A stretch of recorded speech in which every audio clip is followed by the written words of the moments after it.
सभी को नमस्कार। आज मैं आप सभी के समक्ष एक इमोशनल कहानी लेकर आई हूँ कि भगवान शिव ने बताया सबसे बड़ा विश्वासघाती कौन है, स्त्री है या फिर पुरुष। तो श्रवण करते हैं। आज मैं आप सभी को एक कथा सुना रही हूँ जिसको सुनने मात्र से आपके जीवन में सुख, संपत्ति और धन की वर्षा होगी। तो चलिए कथा को शुरू करते हैं। एक जंगल में एक तोता और एक मैना प्रेम पूर्वक आपस में मिलकर रहते थे। उनमें बहुत प्रेम था। एक दिन किसी विवाद के कारण तोता और मैना के बीच में झगड़ा हो गया। तोता ने कहा कि इस संसार में सबसे बड़ा पापी और विश्वासघात स्त्री है। मैना ने जवाब दिया कि इस संसार में सबसे ज्यादा पापी और विश्वासघाती पुरुष होते हैं। जब वे दोनों आपस में लड़ते रहे और अपने विवाद का निदान करने के लिए वे भगवान शिव के पास गए और अपनी बात बताई। शिव जी ने तोते से कहा, तुम कैसे कह सकते हो कि संसार में स्त्री पुरुषों की अपेक्षा ज्यादा पापी और विश्वासघाती है। अगर आप यह कहानी सुन रहे हैं तो पूरा सुनिए।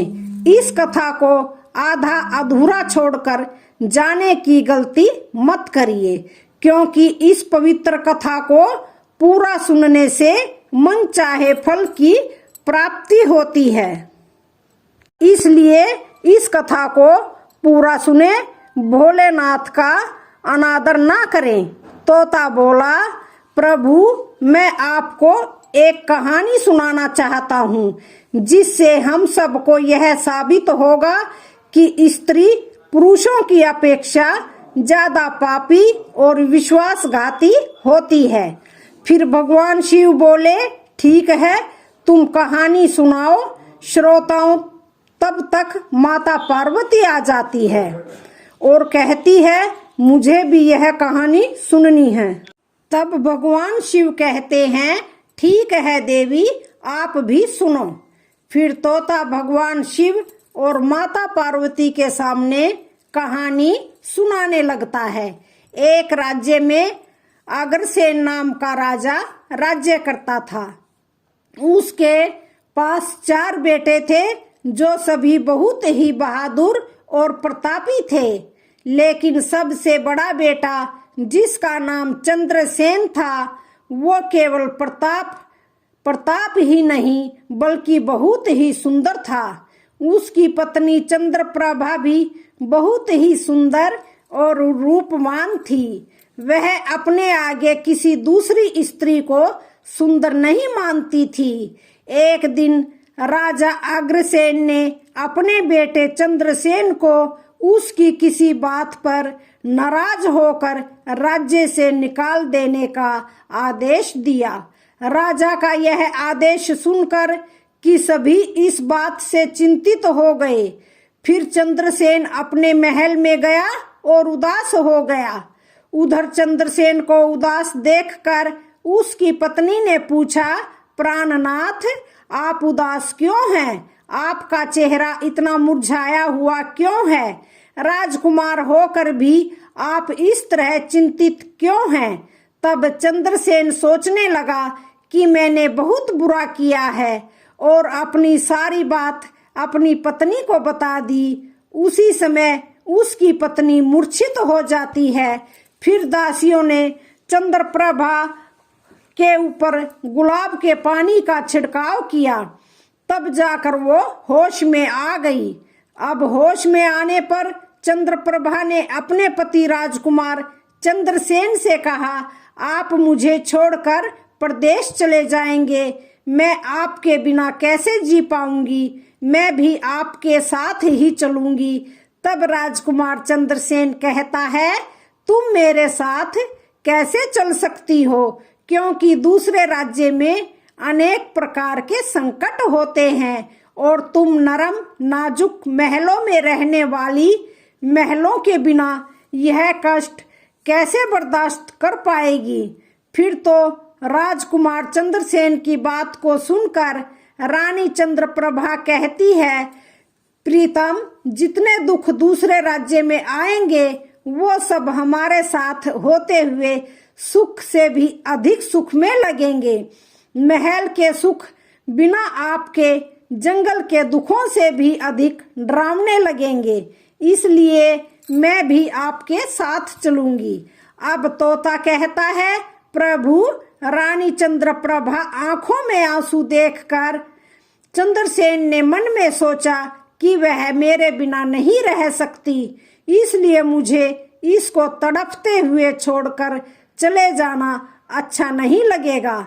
इन सभी बातों को सोचते हुए राजकुमार चंद्रसेन अपनी पत्नी चंद्रप्रभा से कहते हैं, तुम उदास मत होना, हम तुम्हें साथ लेकर जाएंगे। इस बात से चंद्रप्रभा खुश हो जाती है और अपने पति के साथ जाने की तैयारी करने लगती है।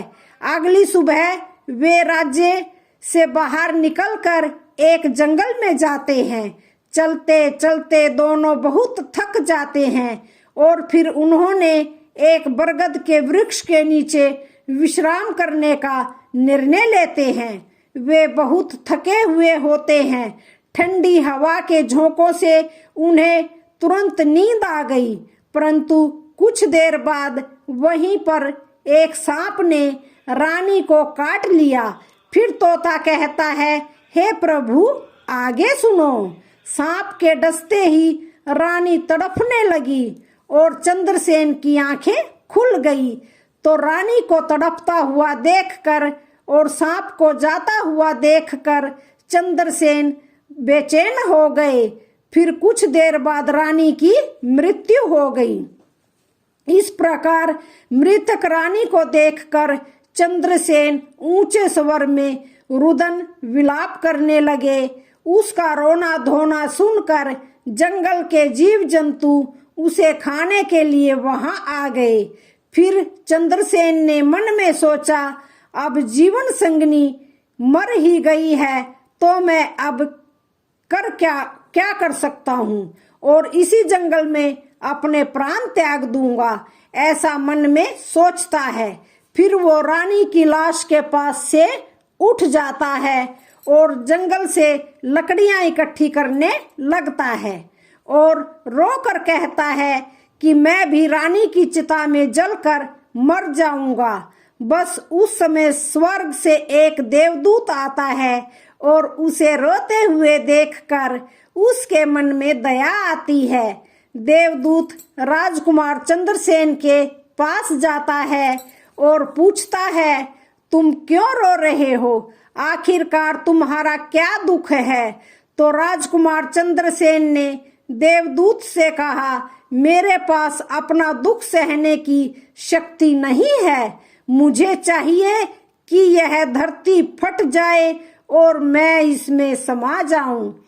फिर देवदूत ने कहा, तुम मुझे अपना हाल बताओ, शायद मैं तुम्हारी कोई मदद कर सकूं। फिर चंद्रसेन ने कहा, महाराज, मैं एक राजकुमार हूँ और राजा अग्रसेन का बेटा हूँ। मेरे पिता ने मुझे राज्य छोड़ने के लिए कहा, इसलिए मेरी पत्नी और मैं इस जंगल में चलते चलते यहाँ आ गए। यहाँ आकर मेरी पत्नी को सांप ने काट लिया और उसकी मृत्यु हो गई और मैं लकड़ियां इकट्ठा कर रहा हूँ ताकि मैं अपनी पत्नी के साथ ही जलकर अपने आप को अग्नि के हवाले कर सकूं। तब तोता कहता है, हे प्रभु, आगे सुनो। चंद्रसेन की बातों को सुनकर देवदूत कहते हैं, राजकुमार, ये संसार है, यहाँ इंसानों का आना जाना लगा रहता है। इस शरीर को एक दिन सबको त्याग देना पड़ेगा। तू भी इसे जानता है। इस संसार में कोई भी किसी के साथ नहीं आता है और ना ही कोई किसी के साथ जाता है। फिर भी तुम मूर्खों की तरह यह बात कर रहे हो। अगर तुम जीवित रहोगे तो बहुत सारी रानियां तुम्हें मिलेंगी, इसलिए मेरे कहने पर मरने का विचार छोड़ दो। इस मानव शरीर को प्राप्त करने के लिए देवता भी बेहद इच्छुक होते हैं, तो फिर इस शरीर को क्यों नष्ट करना चाहते हो? इस प्रकार देवदूत के शब्दों को सुनकर चंद्रसेन कहता है, महाराज, आपने जो कुछ कहा है वह सत्य है, किंतु ऐसी पतिव्रता पत्नी मुझे किसी जन्म में भी नहीं मिलेगी, इसलिए मैं इसके साथ ही मरूंगा। फिर देवदूत चंद्रसेन के विचार सुनकर देवदूत ने जान लिया कि ये अपनी पत्नी के बिना नहीं जी पाएंगे। तब देवदूत ने चंद्रसेन से कहा, राजकुमार, तेरी पत्नी के जीवित करने के लिए केवल एक ही उपाय है। अब तू मेरी बात ध्यान से सुनो। यदि तू इस उपाय को कर सकता है तो तेरी रानी जीवित हो सकती है। फिर चंद्रसेन ने कहा, महाराज, आप जो कुछ भी कहेंगे वह सब मैं करने के लिए तैयार हूँ, केवल मेरी पत्नी को जीवित कर देना।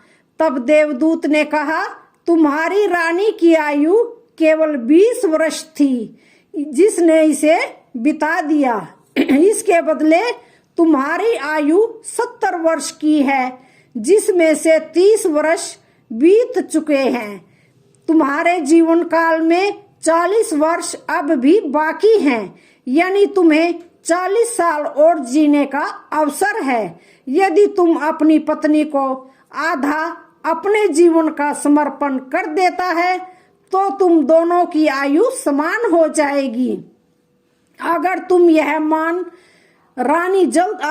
यह मान लेते हो तो तुम्हारी रानी जल्दी ही ठीक हो जाएगी। इस तरह देवदूत की बात सुनकर राजकुमार चंद्रसेन ने कहा, मुझे मंजूर है।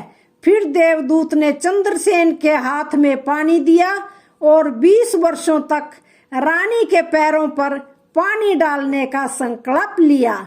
अब जैसे ही चंद्रसेन ने संकल्प किया कि वह जल को रानी के पैरों पर डालेगा, देवदूत ने कह दिया, पानी को पैरों पर डालने से पहले मेरी एक बात को ध्यान से समझ लो। इसमें एक गुप्त रहस्य भी है। अभी तो तुम्हें रानी की आवश्यकता है, तुम पानी डालकर उसको जीवित कर सकते हो, लेकिन भविष्य में अगर रानी की आवश्यकता नहीं पड़ती है तो तुम अपने संकल्प को वापस ले सकते हो, और जब तुम वह संकल्प वापस लेते हो तो तुम्हारी रानी की तुरंत मौत हो जाएगी। परंतु एक बात हमेशा याद रखना, इस संकल्प को कभी वापस ना लेने की बात रानी से मत कहना, वरना तुम अपने संकल्प को वापस नहीं ले सकोगे। हमेशा याद रखना, जीवन में कुछ बातें हमेशा छुपा कर रखनी चाहिए, क्योंकि कभी कभी ये बातें काम आ जाती हैं।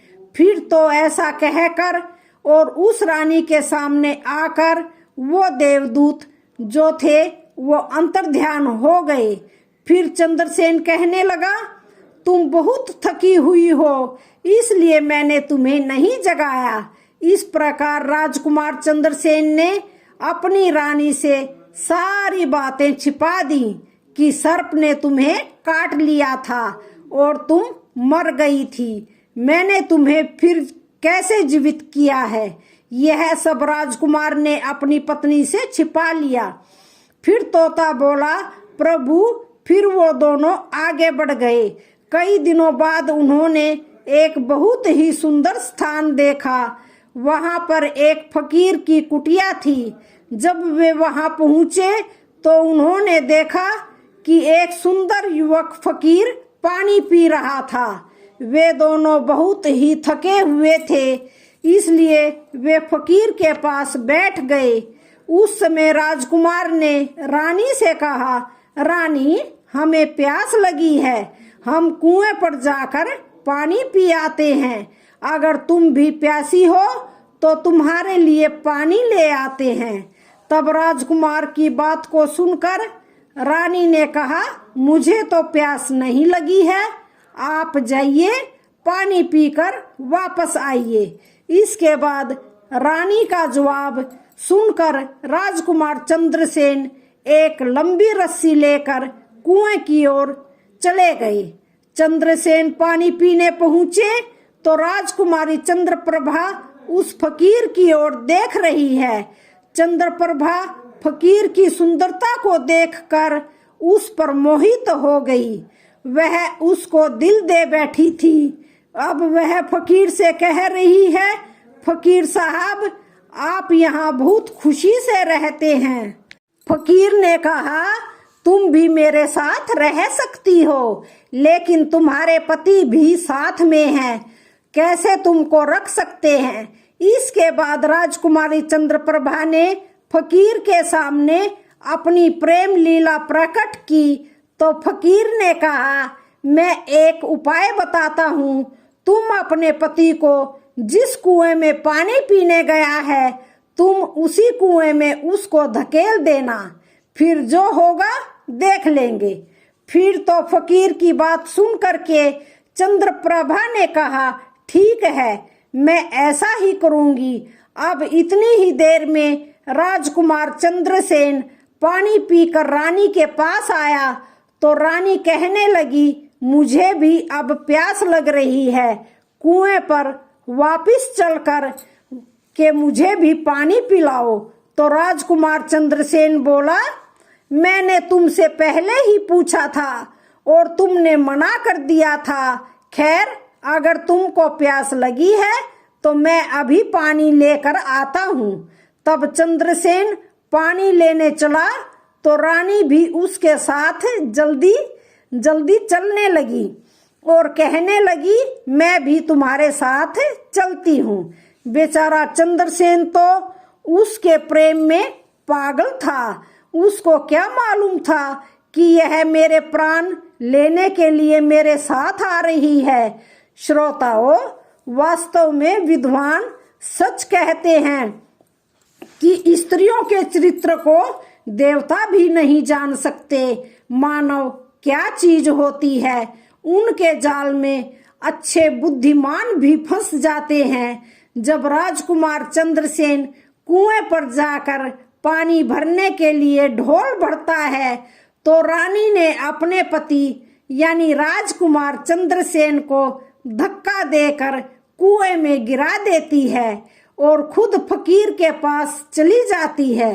वह फकीर रानी को अपने साथ ले जाकर एक राज्य में बस जाता है।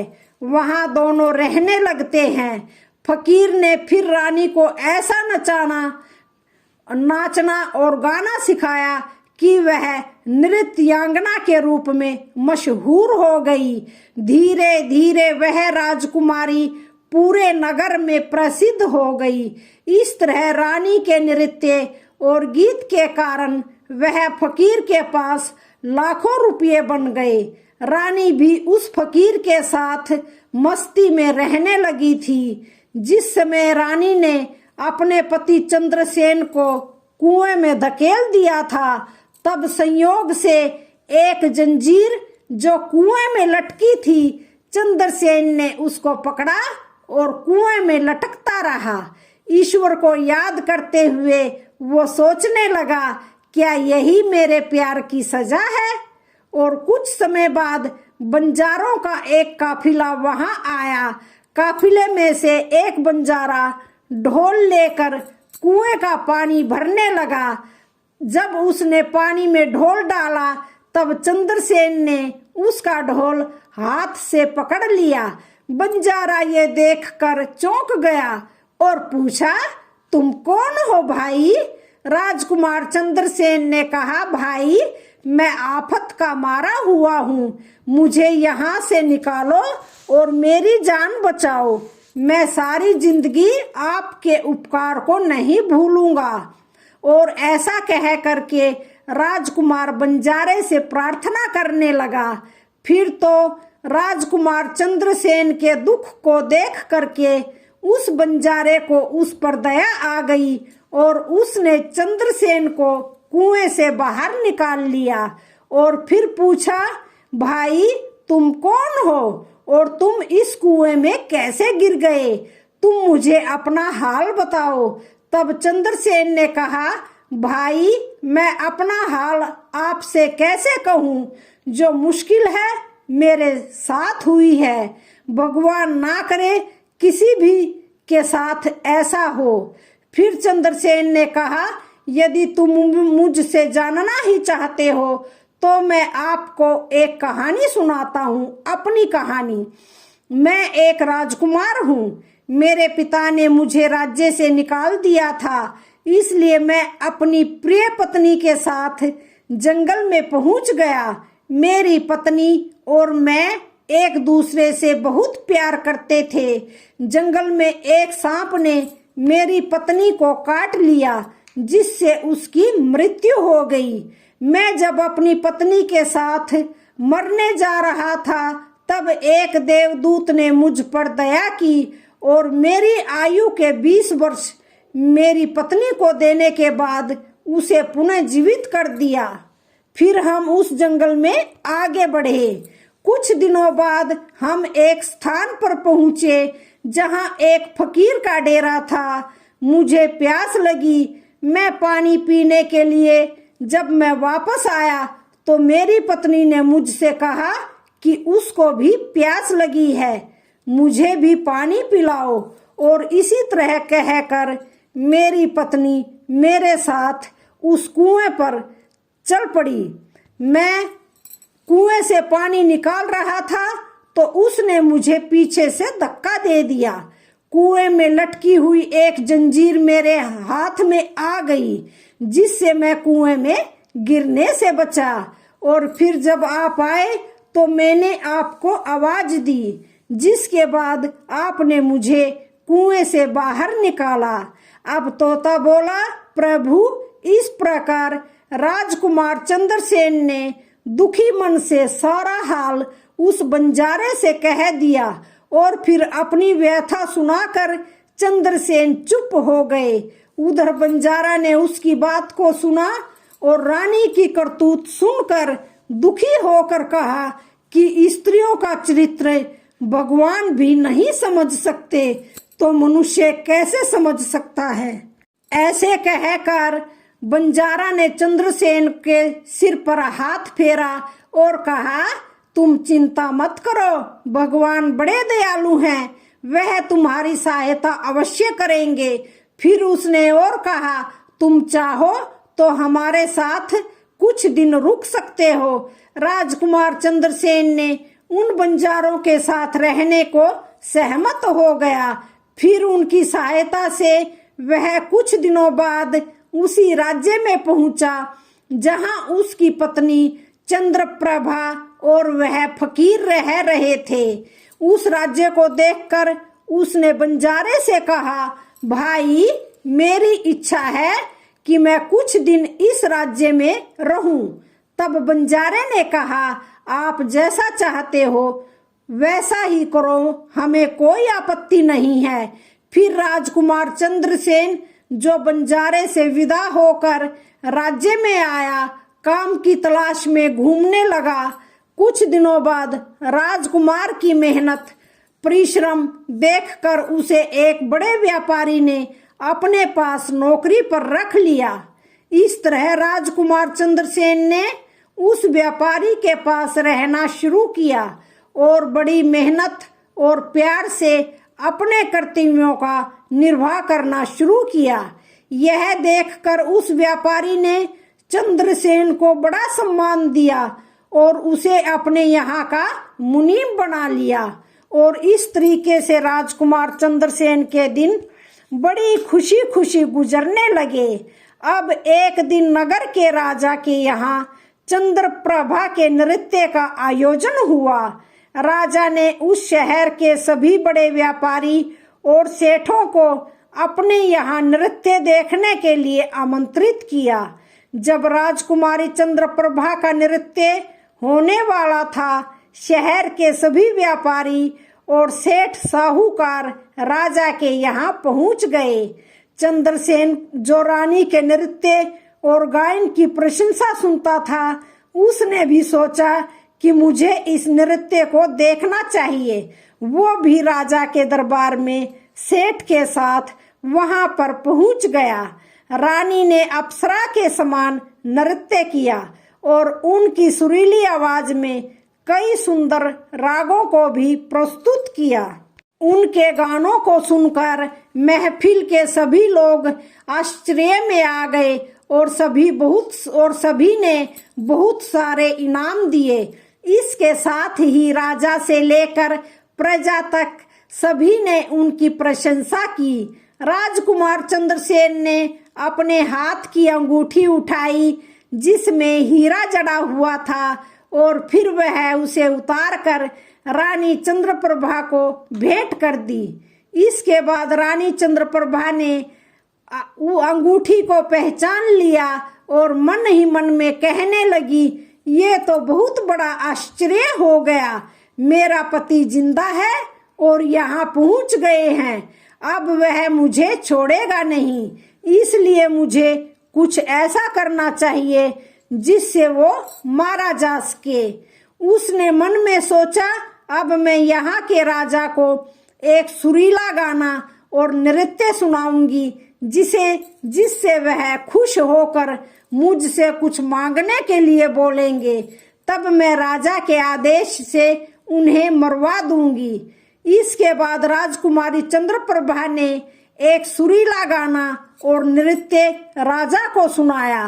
रानी की इसकी बहार को सुनकर राजा बहुत खुश हुए। वह चंद्रप्रभा को बोले, मैं बहुत खुश हूँ, तुम मुझसे क्या मांग सकती हो। तब राजकुमारी ने कहा, अगर आप मुझसे प्रसन्न हैं तो सबसे पहले मुझे वचन दीजिए और फिर जो कुछ मैं मांगूंगी आप मुझे वही देंगे। फिर चंद्रप्रभा ने कहा, इस सभा में एक चोर है, कृपया उसे फांसी की सजा दे।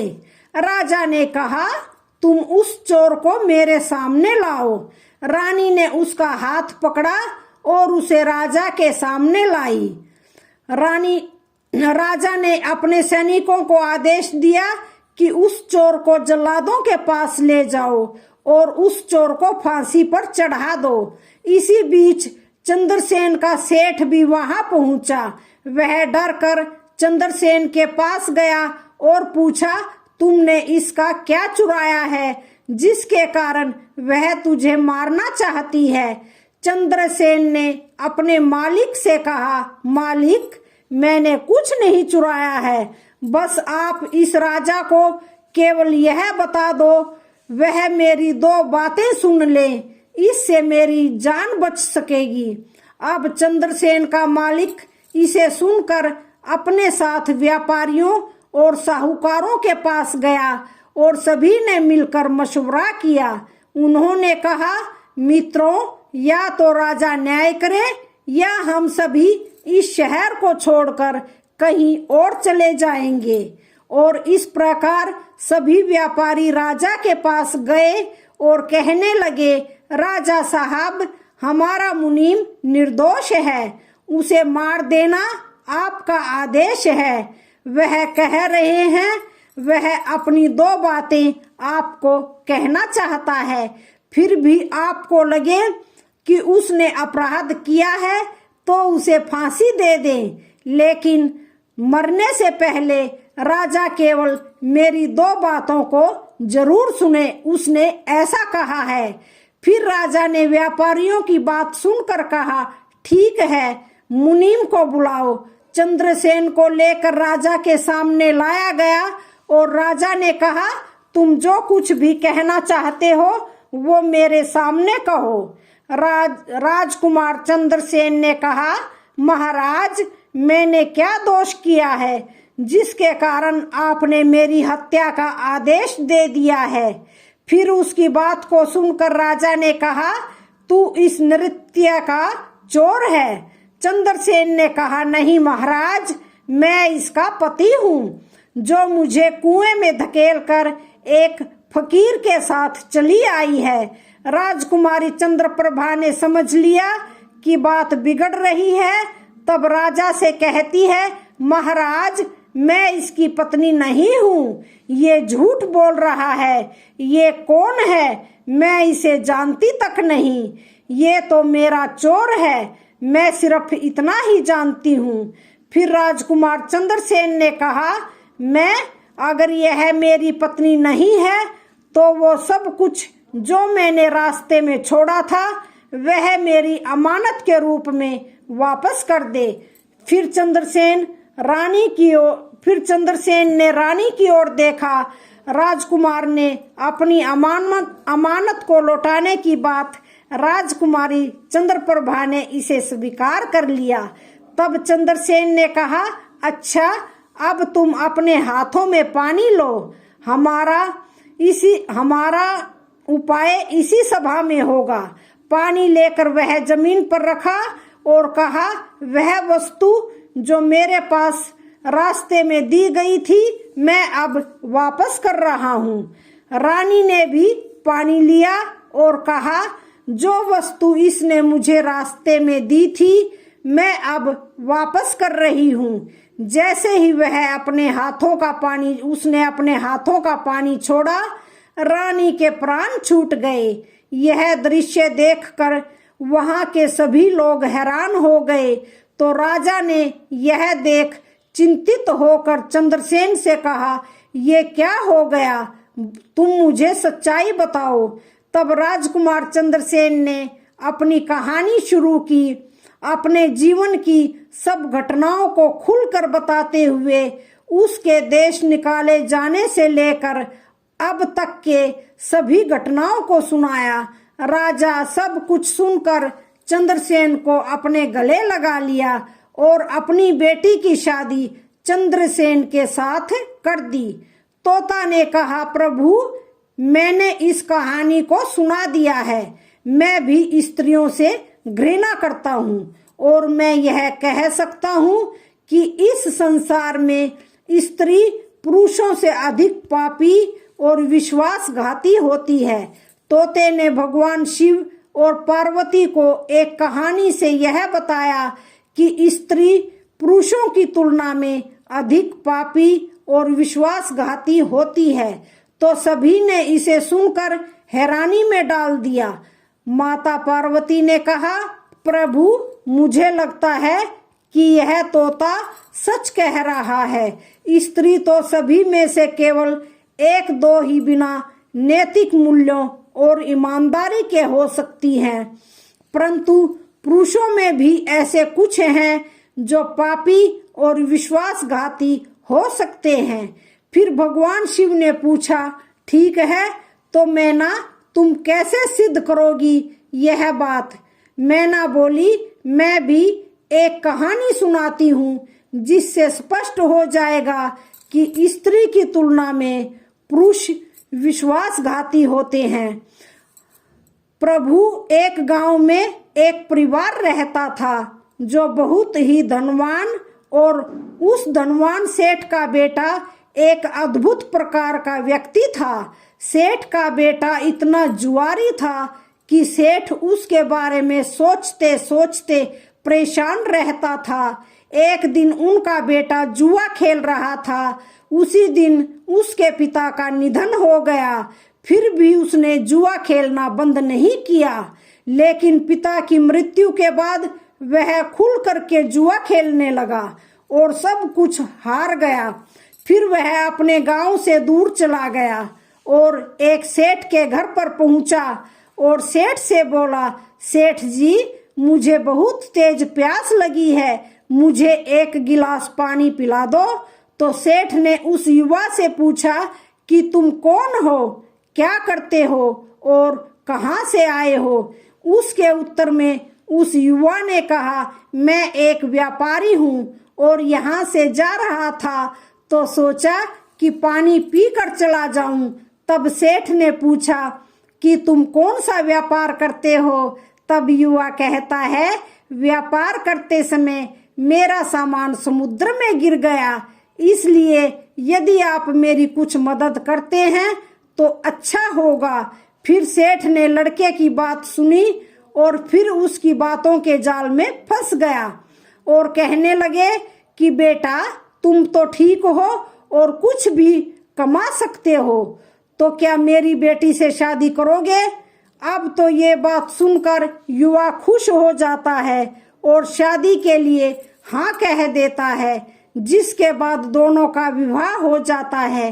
प्रभु इस प्रकार सेठ अपनी बेटी को धन के साथ विदा कर देते हैं। उधर युवा लड़का को तो बस केवल धन के लिए विवाह करना था, तो उसने वो भी कर लिया। अब विवाह के बाद जब युवा सेठ की लड़की को साथ लेकर जा रहा था, तो एक जंगल आ गया। वहां पर युवा लड़का अपनी पत्नी से बोला, देखो हम अभी जंगल में हैं, यहाँ कोई चोर हमारे गहनों को चुरा सकता है, इसलिए आप अपने सभी गहनों को मुझे दे दें ताकि हम सुरक्षित रह सकें। युवा की पत्नी ने अपने पति पर भरोसा किया और अपने सभी गहनों को उसको सौंप दिया।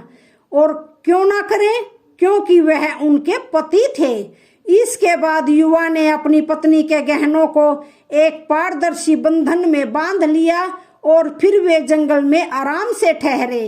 इस दौरान युवा के मन में लालच उत्पन्न हुआ और उनकी पत्नी के साथ जाने वाली एक दासी थी, जिसे सेठ ने अपनी लड़की के साथ भेजा था। युवा ने फिर उस दासी को मार दिया।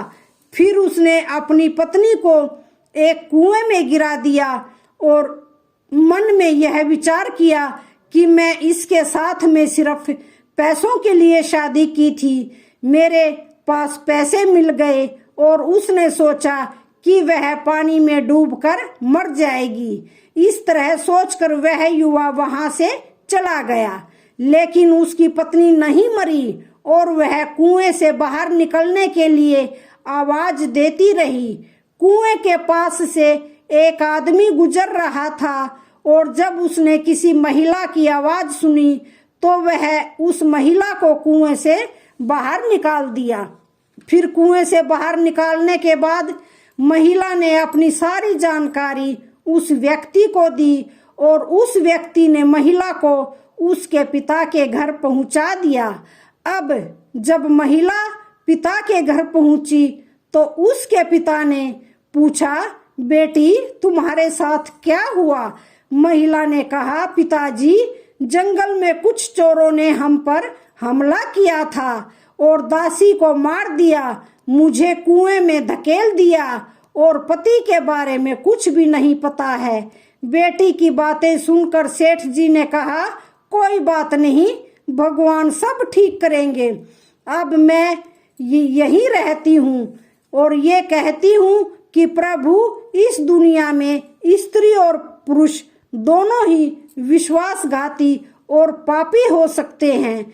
अब आपके हाथ में न्याय का फैसला है। मैंने भी आपको एक कहानी सुनाई और तोते ने भी एक कहानी सुनाई है। अब आप ही न्याय करें। उसने अपनी पत्नी को मारा और सारा सामान लेकर के चला गया। अब तोता और मैना की कहानी सुनकर भगवान शिव बोले, ठीक है तोता और मैना, मैंने तुम्हारी कहानी को ध्यान से सुना है, अब मैं तुम्हारा न्याय करता हूँ। सच में इस संसार में स्त्री और पुरुष के बीच ज्यादा पापी या विश्वासघाती कौन होता है, यह मेरे लिए स्पष्ट शिव जवाब देते हैं। बिना किसी शंका के ये सत्य है कि इंसान की सोच उसके इस स्तर से नीचे जा सकती है और वही पापी और विश्वासघाती होता है, चाहे वह स्त्री हो या पुरुष हो। इंसान को किसी भी प्रकार के पाप करने से पहले यह सोचना चाहिए कि क्या वह सही है या नहीं है। पापी और विश्वासघाती होने की कोई जाति नहीं होती, वह इंसान की सोच और कृतियों का परिणाम होता है। वास्तव में इंसान की सोच उसके स्तर से नीचे जा सकती है और यही पापी और विश्वासघाती बना देता है।